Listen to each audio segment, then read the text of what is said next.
Doctor Narottam Mishra ने press conference के दौरान उन्होंने बताया कि 308 नए कोरोना केस सामने आए हैं। 57 मरीज ठीक होकर घर गए हैं। एक्टिव केसेस की संख्या 1129 है। साथ ही उन्होंने मास्क न पहनने वालों से जुर्माना वसूलने के निर्देश दिए।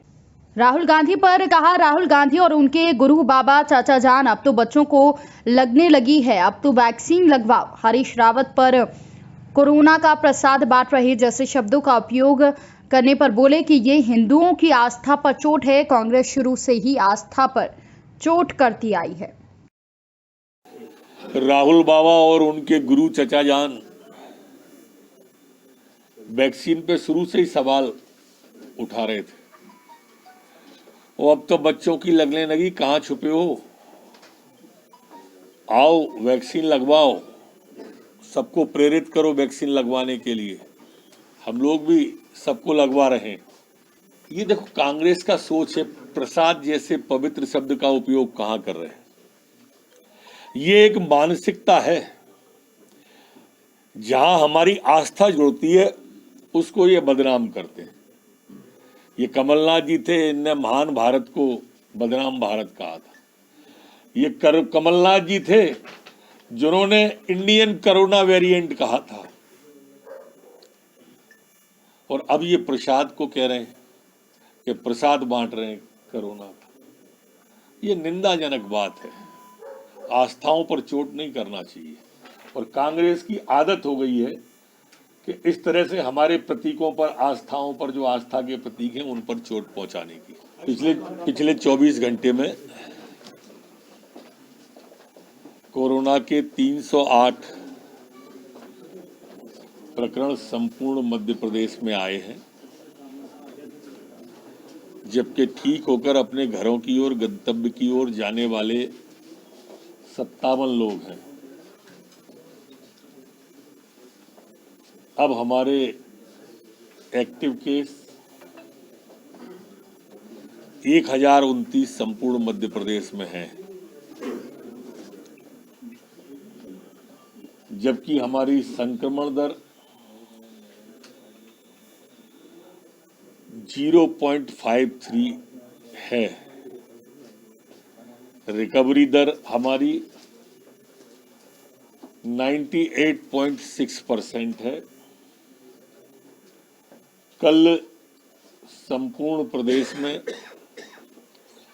57,843 सैंपल लिए गए हैं।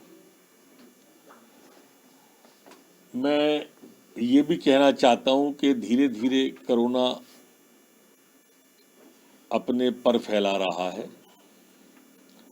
अब ग्वालियर में भी कल 22, शिवपुरी में 6 और दतिया में 5 आए।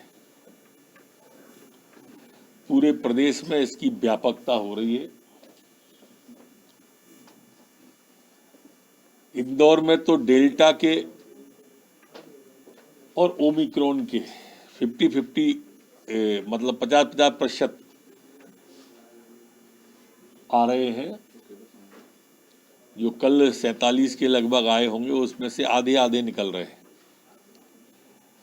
ओमिक्रॉन उतना खतरनाक नहीं है जितना डेल्टा है,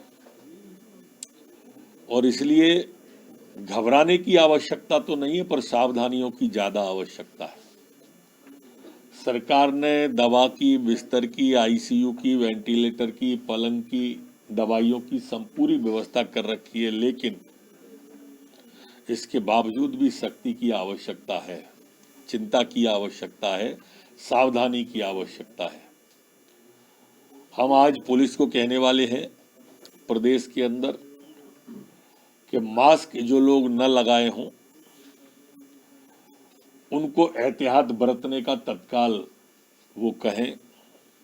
जुर्माना, जो कोरोना गाइडलाइन का पालन न करे उनसे जुर्माना वसूली करने का, और जितनी कोरोना की सावधानियां हैं वो सारी की सारी सावधानियों का फॉलो पुलिस कराए।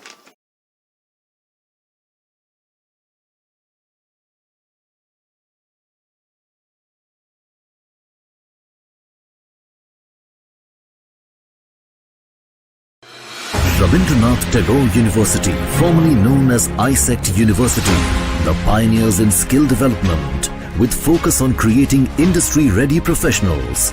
Join India's premier skill-based university, Rabindranath Tagore University.